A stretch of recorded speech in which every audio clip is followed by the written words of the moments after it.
శ్రీమాత్రే నమః. ఈరోజు వీడియో మనం శుక్రవారం కానీ లేకపోతే వరలక్ష్మి వ్రతం అప్పుడు కానీ పౌర్ణమి రోజు కానీ మన అమ్మవారికి మనకు పూజ చేసుకుంటాం కదండి.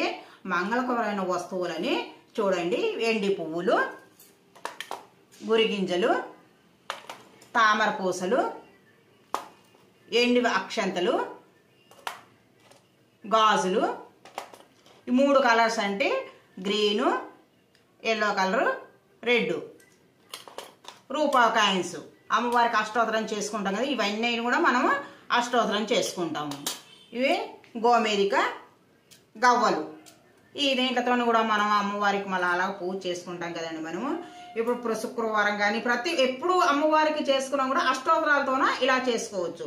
లేదంటే కొంచెం మనం ఒక గాజు 5 ఇలాగా అవి పెట్టుకొని ఇలాగ పూజ చేసుకోవచ్చు. ఇలాగా ఒక్కొక్క నామానికి ఒక్కొక్క 5 ద్రవ్యంతోన మనం పూజ చేసుకోవచ్చు. ఇవన్నీ మన దీంట్లతో ఈ వస్తువులతో మనం అమ్మవారికి పూజ చేసుకుంటాం కదండి. చేసుకున్న తర్వాత ఏంటంటే మళ్ళీ పూజకు ఉపయోగించుకోవాలంటే ఏం చేయాలనేది ఇప్పుడు ఇది చూద్దామండి. చూడండి, ఇప్పుడు వాటర్ ఇలాగా తెచ్చుకోవాలి.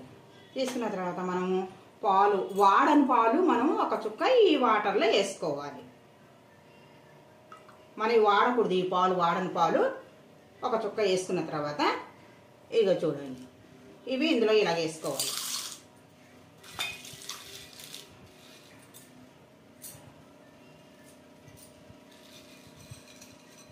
ఇలా క్లాత్లో వేసుకున్నాం కదండి. ఇవి చక్కగా తుడిచిన తర్వాత ఆరిపోవాలి. ఆరిన తర్వాత మనము ఒక డబ్బా, ఏదైనా స్టీల్ అయినా పర్వాలేదు, ప్లాస్టిక్ అయినా పర్వాలేదు, ఏదైనా పర్వాలేదండి మన నిల్వ చేసుకోవడానికి. ఒక డబ్బా ఇలా తీసుకున్నాం కదండి. దీనికి దూది ఇలాగే అడుగున వేసుకోవాలి.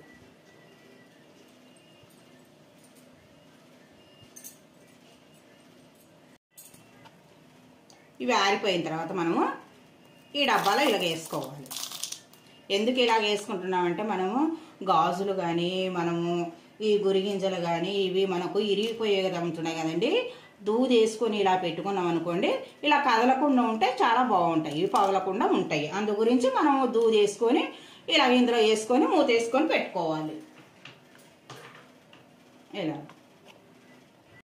మనం ఇవన్నీ ఇలాగా కడిగేసుకొని ఈ డబ్బాలలో ఇలా పోసుకొని పెట్టుకోసుకొని మనం ఈ తామర పూసలు మాత్రం కూడా నీళ్లు తడి తగలకూడదండి.